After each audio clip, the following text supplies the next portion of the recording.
حضرت سہل بن سعد سعدی رضی اللہ تعالی عنہ سے روایت ہے کہ رسول اللہ صلی اللہ علیہ وآلہ وسلم نے ایک آدمی کو دیکھا جو مشرکین کے کشتوں کے پشتے لگا رہا تھا۔ یہ آدمی لوگوں میں صاحب ثروت تھا۔ آپ صلی اللہ علیہ وآلہ وسلم نے فرمایا، اگر کوئی کسی جہنمی کو دیکھنا چاہتا ہے تو اس کو دیکھ لے۔ اس کے بعد ایک شخص اس کی نگرانی کرنے کے لیے اس کے پیچھے لگ گیا۔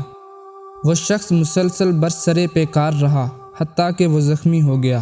زخموں کی تاب نہ لا کر وہ جلدی مرنا چاہتا تھا تو اپنی تلوار کی دھار اپنے سینے پر رکھ دی، پھر اس پر اپنا بوجھ ڈالا تو وہ اس کے شانوں کو چیرتی ہوئی نکل گئی۔ نبی صلی اللہ علیہ وآلہ وسلم نے فرمایا، بندہ لوگوں کی نظروں میں اہل جنت کے کام کرتا رہتا ہے حالانکہ وہ جہنمی ہوتا ہے۔ اس کے برعکس ایک دوسرا آدمی لوگوں کے سامنے اہل جہنم کے کام کرتا ہے حالانکہ وہ جنتی ہوتا ہے۔ اعمال کا دار و مدار تو ان کے خاتمے پر ہے۔